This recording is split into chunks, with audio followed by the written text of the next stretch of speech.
with you the question of, does every tennis player require a mental coaching or mental training? The question for me is like asking, does every tennis player need physical training, like conditioning, running, and all those kind of things? And the obvious answer to that is yes, of course.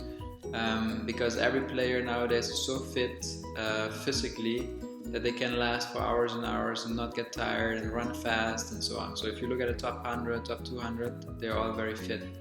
So now when it comes to the mental aspect, I would claim it's not like that in the mental aspect. There are some players who are mentally very tough, very strong, and there's others who are not strong at all.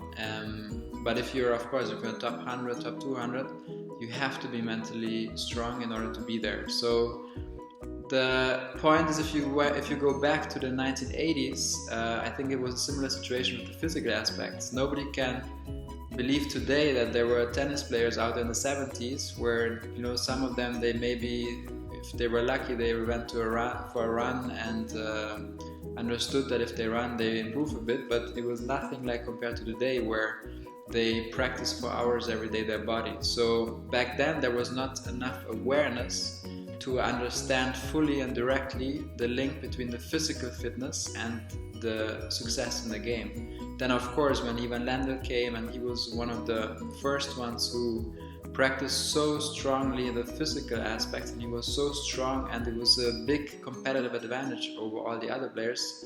Everybody started to realize, wow, if I do something for my physical fitness, I will automatically improve my tennis, my game.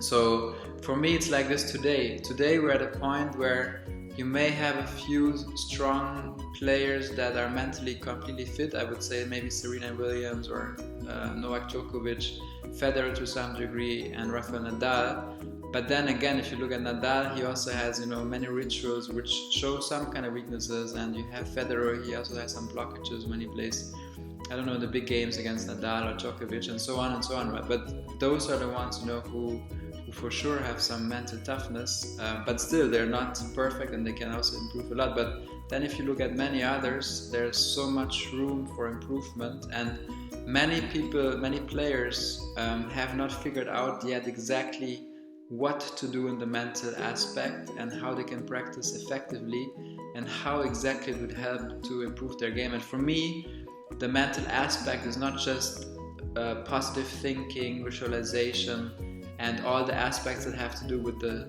psyche, but it's way beyond that. It's really going deep down and see, okay, what are some psychological points that they have, and not just in the thinking, but also what is really embodied. What are the conditionings of the body? What are some things where the movement, the motion is not smooth? What are some hesitations in the motions? And so on and so on.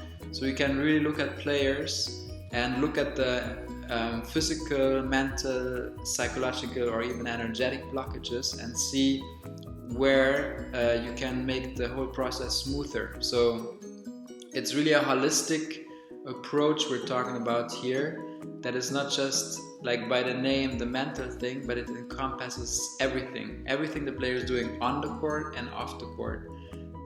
So there's everything a player is doing matters, whether it's in practice or in a tournament, or even when they don't think about tennis. But this is all sort of nutrition as a tennis player. So the clear answer is yes, it matters to every tennis player. Every tennis player is practicing the mental aspect non-stop, mostly not consciously, but everything we do contributes to how we feel on the court when it's 6-all.